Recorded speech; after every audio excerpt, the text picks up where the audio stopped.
question goes to Mr. Femi Adebayo. The conversation has grown. Nation building, education. There's something I always say.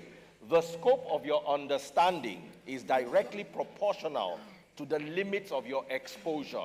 Sujimoto spoke of continually educating yourself while making reference to the man from China who doesn't have an education but continuously educates himself. In your field, sir, how has your educating yourself outside the walls of a university or an institute of higher learning, how has that helped you grow as a person and hone your craft?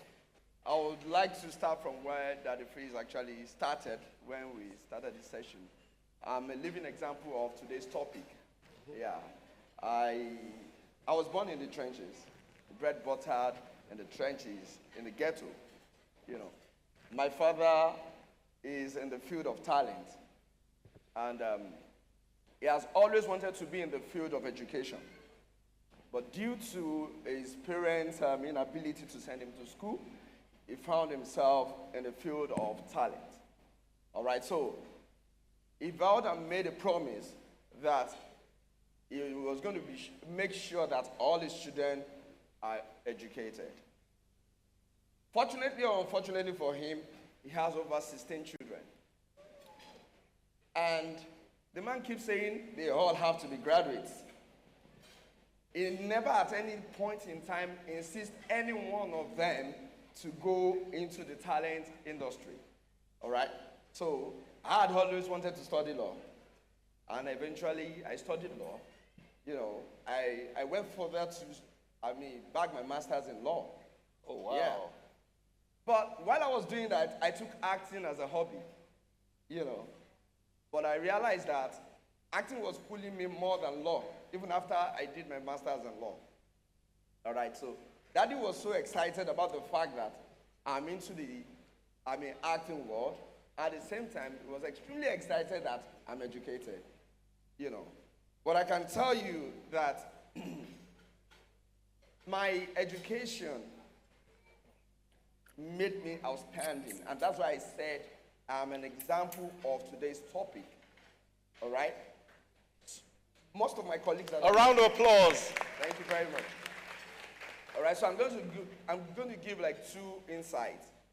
One is talent and education, and they can actually stand on their own. But when you think of success, success is a relative term. What is success to you might not be success to me, all right? But success, if we need to measure what success is, we cannot rule out the fact that a talent will be super better if he or she is educated than the talent that is not educated, all right? So for me, I would always choose education. Because so many talented people would eventually, because they want to become successful, you would eventually employ educated ones, you know, to manage their talent. So why can't I manage? Okay, so when I go into contracts with so many, you know, companies, I draft my agreements myself. Whoa! I don't employ a lawyer to go through agreements for me. All right. So as far as I'm concerned, the two stands on their own, you know, and I think the synergy of the two goes a long way. So for me, talent needs continually be refined, while education is at the apex of rediscovery. That is what I think. Thank you.